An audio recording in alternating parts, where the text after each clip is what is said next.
Dios les bendiga, hermanos. Mi nombre es Pablo Hernández. Y yo soy Ale López y ya va a empezar el culto. ¿Ya viste la hora que es? Ya sabes que hay mucho tráfico. Ya sé, ya llevo todo. No, espérame, me falta la Biblia. Ay, como siempre. Pues apurémonos porque ya va a empezar el culto. Dios les bendiga, amados hermanos. En esta ocasión tenemos el gusto, el privilegio, el placer de tener con nosotros nuevamente a la hermana Hilda, instructora, maestra de niños, no sé, profetisa, pastora. No. Este es un culto de mujeres y tenemos la bendición de estar con usted, hermana Hilda. ¿Cuál es el tema del día de hoy? Dios les bendiga, muchachos, jóvenes. El tema de esta tarde, noche, se titula La fe no fingida que hay en ti. Y para la lectura tenemos el libro de Primera de Reyes, capítulo 17, versículo número 16, que dice: y la harina de la tinaja no escaseó, ni el aceite de la vasija menguó, conforme a la palabra que Jehová había dicho por Elías. Hermana Ale, Dios te bendiga. Dios les bendiga. Hermana, ¿de qué nos puede compartir en este día? ¿De qué va a tratar su predicación? El pasaje de Reyes, del primer libro de Reyes, trata es una historia muy conocida, tanto para niños, para grandes, de la viuda de Sarepta. Me llama la atención que no se menciona su nombre en las Sagradas Escrituras, solamente pues nos dice que es una viuda, se nos dice que era una mujer extremadamente pobre y también pues que tenía un hijo. Y aquí lo que sobresale en esta historia hermosa que nos marca la palabra de Dios, pues el poder de Dios en la provisión divina. Yo creo que esta historia ya escrita, ya realizada, ya pasó hace más de 3,000 años.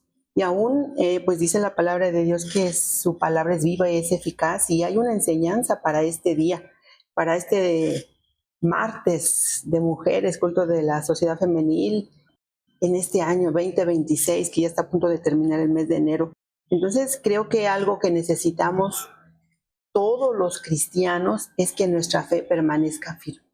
Entonces la enseñanza de la viuda de Sarepta pues nos marca una extraordinaria fe que tuvo esta mujer no judía. Era una mujer extranjera, una mujer fenicia. Sin embargo, nos podríamos preguntar, ¿no? ¿Por qué Dios la escogió a ella siendo una mujer idólatra o viviendo en una ciudad en medio de ídolos? ¿Cómo la fue a escoger Dios? Bueno, si ella no conocía a Dios, al Dios de Israel, pero algo muy importante es de que Dios sí la conocía a ella, conocía su corazón, conocía que había obediencia y fe en ese corazón de aquella viuda. Y es que ahí me llama la atención justamente ese punto que está tocando hermana Hilda, porque era una mujer extranjera y quizá conocía de oídas de quién era el Dios del profeta Elías, pero no lo conocía personalmente. Sin embargo, ante el punto de la orden que le da Elías de prepárame de comer, ¿no? Y le dice, es que solamente tengo un puñado de harina y de aceite. Es impresionante el qué movió a esta mujer para decir, pues solamente he escuchado de lo que hace el Dios de Elías para que provocara en ella el obedecer. Me llama mucho la atención porque de una extranjera puede surgir una fe tan genuina en un Dios que realmente no conocía personalmente. Sí, así es. Dios la escogió. En medio de, ya en el Evangelio de Lucas, ya el Señor Jesús se refería precisamente a la viuda de Sarepta. Habiendo tantas viudas en Israel, habiendo tantas mujeres solas, Dios se fijó en una mujer extranjera. Ese es lo maravilloso de nuestro Dios. Para Él no hay acepción de personas. Y ya lo veíamos el domingo pasado, que muchas veces creemos que lo que aparece en la Biblia son simplemente eventos aislados. Sin embargo, desde el Antiguo Testamento hasta el Nuevo Testamento, se ve el plan perfecto de Dios de llamar a aquel que está perdido, no importando si fuera judío o no fuera judío, porque el plan de Dios es la salvación del mundo entero. Sí, claro. Es que me llama la atención lo que estás mencionando, hermana Hilda, con respecto a que permanezcamos en la fe. ¿Por qué permanecer en la fe si precisamente estás hablando de una mujer que ni siquiera era su Dios, que ni siquiera tenía comunión con los israelitas? Era la mujer de Sarepta. ¿De dónde, perdonan? Sí, de Sarepta de Sidón. De Sidón, exactamente. Entonces, pues me llama la atención, ¿por qué ella tendría que permanecer en la fe si no es su Dios? Aquí el mensaje principal es para los cristianos, los que estamos en el camino de Dios, a través de nuestro Señor Jesucristo. Debemos de permanecer en la fe, tomando como ejemplo la iglesia de Laodicea. Sí. Es tremendo cuando el Señor da la advertencia a esta iglesia, a esta congregación, bueno, es a la iglesia, pero también a los miembros, sobre todo a los miembros, ¿no? ¿Qué pasa con esa tibieza espiritual en la que estamos o en la que están viviendo las personas, los cristianos en esos últimos tiempos? Creo que aquí entra la falta de fe en los mismos cristianos. O sea, ya llegó un tiempo de adormecimiento espiritual en donde la fe es fingida, la que muchos hermanos tienen. Realmente, si nosotros le preguntamos a alguno de ellos, a ver, hermano, platícanos, compártenos un testimonio. Y ese testimonio, yo los he escuchado, son incompletos. Son incompletos porque no hay una entrega completa, valga la redundancia, a las cosas espirituales. No hay una entrega completa. Entonces, medio obedecemos, medio venimos, medio cumplimos. Entonces, ¿qué está pasando aquí? ¿Qué falta? ¿Qué nos falta? ¿La fe? ¿Cómo está tu fe? ¿Cómo está mi fe?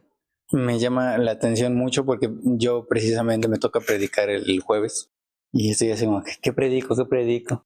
Y se me había pasado por la mente la parábola del sembrador.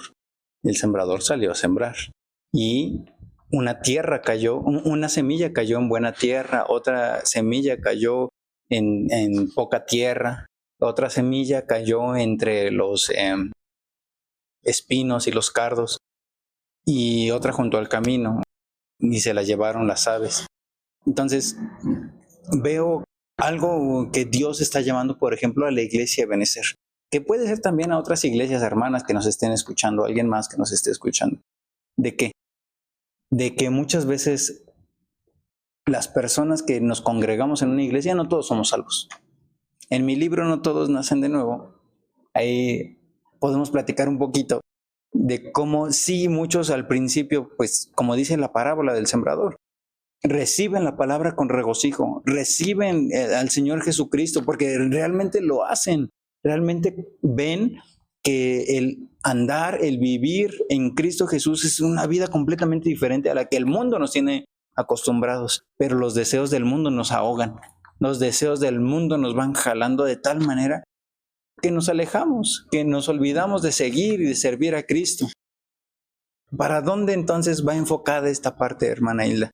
Porque quizá no quitando el dedo del renglón, la viuda de Sarepta era de Sidón, no tenía la fe. ¿Cómo nosotros podemos tener ese tipo de fe para permanecer en él a tal grado como lo hizo la viuda de Sarepta? Primero le dio a Elías, primero le sirvió a él y después Dios le proveyó a ella. Aquí contemplamos la fe de la viuda de Sarepta en un momento en que el profeta Elías pide que se le haga una torta a ella, ¿verdad?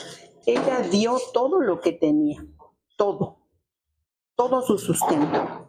Y para esto hay una promesa de parte de Dios. Cuando el Señor nos dice en Mateo 6:33, buscad primeramente el reino de Dios y su justicia y todo será añadido.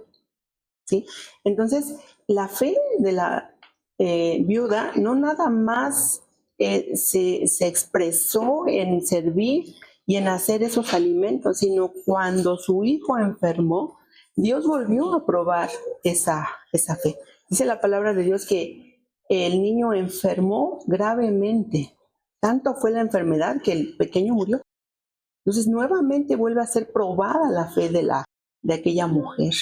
Ese es un ejemplo para nosotros, porque la fe se prueba en el tiempo de adversidad, en el tiempo de enfermedad. La fe no se prueba cuando ahorita estamos bien, entramos, salimos, oramos, doblamos las rodillas, qué fiel eres, ¿verdad? Porque todo te va bien. No, la fe verdadera se prueba en la oscuridad, tal vez, ¿verdad? En la oscuridad, pero sobre todo en el silencio de Dios. El silencio de Dios es muy especial y hay un canto que nosotros entonamos aquí que dice que cuando nosotros estamos orando y no hay respuesta, solamente escuchemos el corazón de Dios. El silencio de Dios es ese, que aprendamos a escuchar su corazón, y eso es fe. Esa es la verdadera fe a la que va dirigida esta plática. Y es que llegaron como al punto al que iba de los dos elementos que se toman, ¿no? Que es el aceite y la harina, porque ciertamente no fue primero la provisión directa a la viuda de Sarepta, sino que primero toma Elías estos dos elementos, que uno es simbolismo directo del Espíritu Santo, pero la mujer no lo podía tomar directamente porque no conocía al punto de quién era ese Dios, sino que es Elías el primero, el que toma estos elementos, y después, una vez viendo que la mujer obedeció y creyó en la palabra que le había dado Elías por parte de Dios, es que la mujer puede tomar de estos dos elementos. Es algo hermoso porque vemos que muchas veces así pasa, escuchamos de quién es Dios y vemos el actuar del Espíritu Santo quizá cuando nos comparten el mensaje, cuando llega a nosotros ese punto de que solo en Cristo hay salvación. Pero cuando nosotros creemos en esa palabra, entonces podemos tomar de esa provisión que desde antes Cristo Jesús ya la había dado y la había otorgado a todo aquel que cree en Él. Y bastó con un poco de fe, porque muchas veces también creemos que la fe que es indispensable debe de ser muy grande. Bastó un poco de fe para que fuera grata delante de los ojos de Dios. Sí, así es, hermanos. Creo que aquí nosotros, esa es la enseñanza hermosa que nos da esta mujer anónima. El creer en la provisión divina, en la provisión material y la provisión espiritual. Claro que el aceite sabemos que es un símbolo del Espíritu Santo, y también nuestra aplicación es parte de ella, ¿verdad? Que cómo está tu vida, cómo están tus lámparas. ¿Necesitas aceite? ¿Se va a acabar? ¿Ya se está acabando? Entonces es aquí donde nosotros necesitamos esa oración de fe para saber que nuestro aceite no va a menguar. Muchas gracias, hermana Hilda, por permitirnos estar con usted en este tiempo. Gracias, hermano Pablo. Los esperamos en el próximo episodio y ya vámonos porque ya va a empezar el culto. Somos miembros de la Iglesia Cristiana Ebenezer y en este podcast vamos a descubrir la vida que Jesucristo quiere que vivamos a través de su palabra. Y también vamos a platicar de la concepción humana y lo que en verdad dice la Escritura respecto de quién es Dios, sus mandamientos y la relación que tenemos con Él. Vamos a subir capítulos los días martes, jueves y domingo. En YouTube nos pueden encontrar como Ebenezer 4645, en Facebook Iglesia Cristiana Ebenezer, en Instagram Ebenezer-273. En Spotify, YouTube y Facebook también nos pueden encontrar como Ya va a empezar el culto. No olvides compartir y seguirnos. ¿Y sabes qué? Ya vámonos porque ya va a empezar el culto.